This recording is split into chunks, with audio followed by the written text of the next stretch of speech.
You slip into life from the scorching heat of your mother's body, born into the harsh, dry expanse of the desert. Your entrance into the world is abrupt, almost indifferent.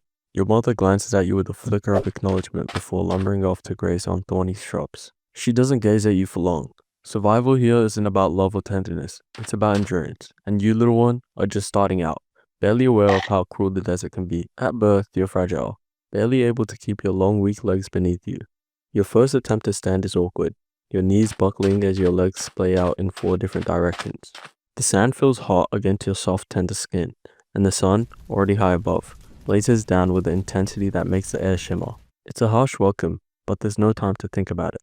The desert doesn't care if you're new here, nor does it care how small you are. Your herd, though close, keeps moving, their survival instinct urging them forward. Predator wolves at the edges of the group, their sharp eyes trained on you, the weakest and newest member. But your mother, though distant in affection, keeps watch. Her sheer bulk and imposing presence acts as a shield against their hunger. For now, you're safe. For now. Days pass and you grow. Your legs, once wobbly and unsure, find their strength. Their trembling steadied as you take your first confident steps alongside the herd. You learn the rhythm of life here, the constant search for food, the long treks to waterholes that feel impossibly far, and the cruel games the sun plays with mirages that shimmer and taunt. Your first sip of cool water after hours of thirst is a victory, a simple but essentially triumph in a land that offers no guarantees. It's a moment that should feel joyous, but the desert tempers even with your celebrations, reminding you that this is only the beginning. You need much more than water to survive. You adapt quickly, as all desert creatures must. Your thick, velvety coat, once soft and delicate, become a vital shield against the sun during the day and the cold during the night. Your padded feet spread wide across the sand, steadying you as you follow your herd across endless dunes that seem to stretch on forever. And then there's your hump. At first, it's just a small rise on your back, insignificant. But soon, it grows, filling up a fat reservoir of life for the days when the desert forgets to be kind, which, as you're learning, is most days. The years roll by and you learn what it means to endure. You survive dust storms that whip the air into choking clouds, blinding and relentless.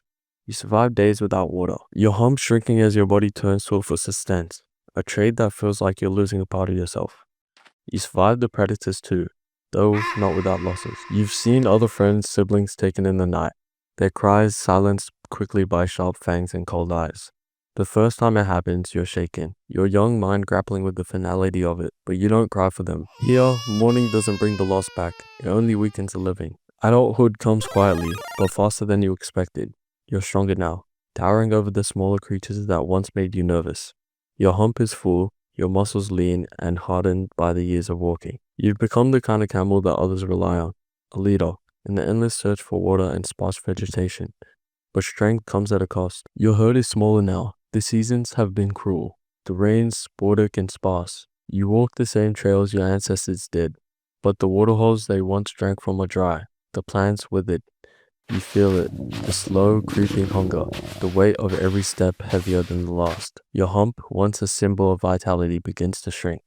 You try to lead the herd safely, to life, but the desert has grown harsher than you could even endure. One day you find yourself alone. Your herd has moved on, leaving you behind when your pace has faltered. It wasn't personal, it never is. Survival doesn't allow for sentiment.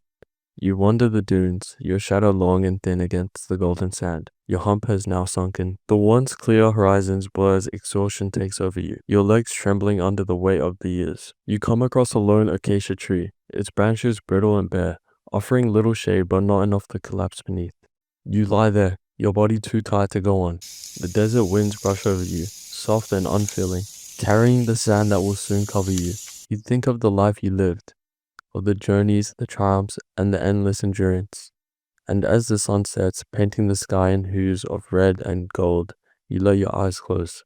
The desert doesn't mourn you, it never does. The sand shifts, covering you gently, erasing you as you were never there. But you were there, weren't you?